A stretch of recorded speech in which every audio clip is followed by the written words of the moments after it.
D'abord, une brève introduction sur ces scores. Qu'est-ce que sont ces scores? Évidemment, ils sont dérivés des ce qu'on appelle les GWAS, les Genome-Wide Association Studies, où on compare la fréquence des polymorphismes entre des cas et des contrôles. Et donc, on peut dériver une valeur, une p-valeur et un autre ratio, donc l'association, la force de l'association, et en même temps la taille d'effet de l'association.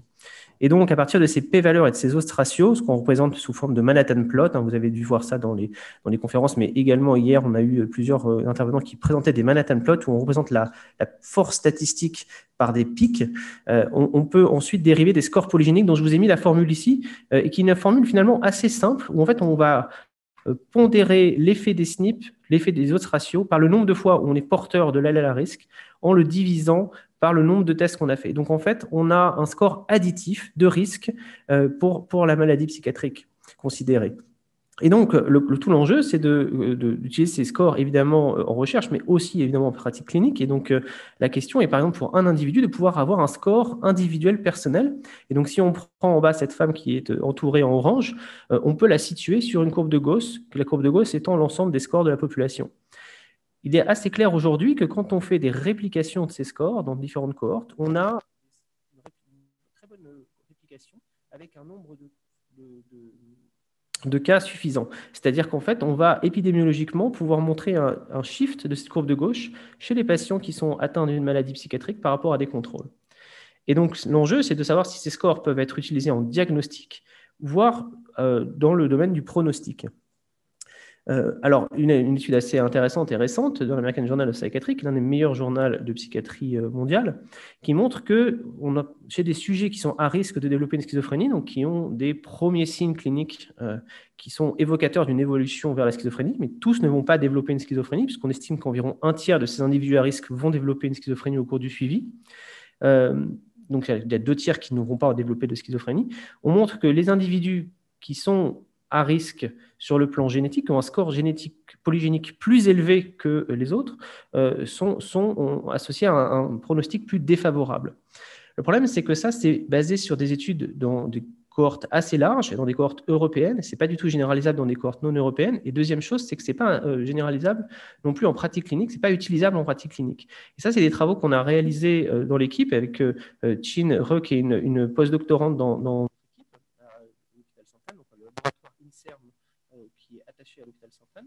Et en fait, ce qu'on a montré, c'est que le score polygénique chez ces individus à risque n'était pas pronostique. Quel que soit le score polygénique considéré, bipolaire, dépression, schizophrénie, voire score polygénique de n'importe quelle maladie. Donc la question du pronostic, elle ne semble pas complètement résolue, la question du diagnostic non plus. Je vous entends plus. Vous entendez?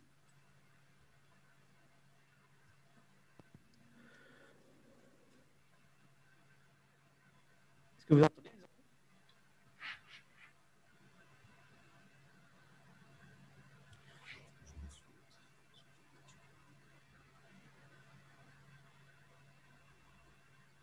Vous entendez désormais? Oui. Très bien. Alors, je vais rester avec le micro. Donc, ce que je disais, c'est que les scores polygéniques ne semblent pas montrer une prédiction de l'effet, une prédiction du pronostic. Ils ne sont pas forcément associés à un meilleur diagnostic, puisqu'en fait, les courbes de Gauss des cas et des contrôles se recoupent. Et donc, finalement, on a des individus qui, avec un score donné, n'ont pas plus de chances d'être malades que patients, que contrôles. Pour autant, ces scores polygéniques, ils sont largement utilisés, et y compris dans des études qui sont dites direct to consumer, c'est-à-dire qu'en fait, il y a des laboratoires privés qui proposent à des gens d'envoyer de l'ADN et de faire du scoring polygénique, donc du coup de faire un GWAS, puis ensuite de calculer un score polygénique.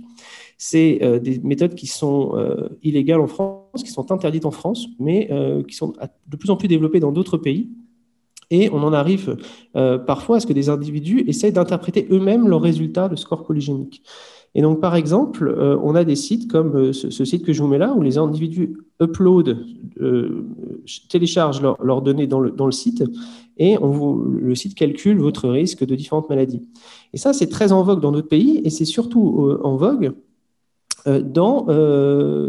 vous allez voir pour les maladies psychiatriques. Si on regarde le nombre d'individus qui se connectent sur ces sites, vous voyez qu'il y a une augmentation très nette dans ces dernières années d'individus qui se sont connectés sur le site et qui ont cherché quoi? Alors, ils cherchent. Alors, vous voyez que les premiers mots que évidemment les gens cherchent, c'est quand ils font défiler la barre de recherche. Donc, ça commence par les lettres A. Donc, c'est-à-dire que c'est les premiers diagnostics qu'ils regardent. Et puis, très rapidement, une fois que les individus ont fini par regarder les 3-4 premiers items qui sortaient par ordre alphabétique, ensuite, ils vont commencer à s'intéresser à des scores pour certaines maladies. Donc, ils vont regarder d'abord l'obésité et deuxièmement, la schizophrénie, puis Alzheimer, puis dépression, troubles bipolaires, hyperactivité, etc., etc. Donc, vous avez une appétence croissante du public pour ces scores polygéniques, notamment dans les maladies psychiatriques. Pour autant, la Société internationale de psychiatrie génétique a été très claire dans son Genetic Testing Statement, donc les recommandations internationales en pratique génétique psychiatrique, en disant que les GWAS avaient trouvé des résultats très intéressants sur les polymorphismes, que cela pouvait être intéressant d'agréger ces variants communs, ces polymorphismes dans des scores polygéniques, mais que pour autant, ça ne pouvait pas être utilisé en pratique clinique.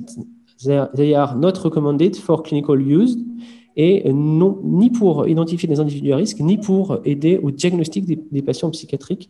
Mais bien sûr, la Société de psychiatrie génétique internationale laisse la porte ouverte pour le futur en disant qu'il y a possibilité d'évolution de ces scores. Pour nous éclairer face à ces impasses éventuelles, à ces promesses aussi des scores polygéniques, j'ai le plaisir d'accueillir Françoise Clerget-Darpoux, qui va, fort de son expérience, nous présenter ces éléments et également les discuter. Françoise Clerget-Darpoux, je crois que beaucoup d'entre vous la connaissent puisqu'elle est déjà intervenue dans le séminaire Pierre Royer et elle a une double formation en mathématiques et en génétique. Elle est pionnière de vraiment de la génétique statistique au niveau international et donc elle va pouvoir susciter notre réflexion, en tout cas aussi, j'espère, de nombreuses réactions parmi vous sur ce choix de titre déjà très polémique, les fausses promesses des scores polygéniques.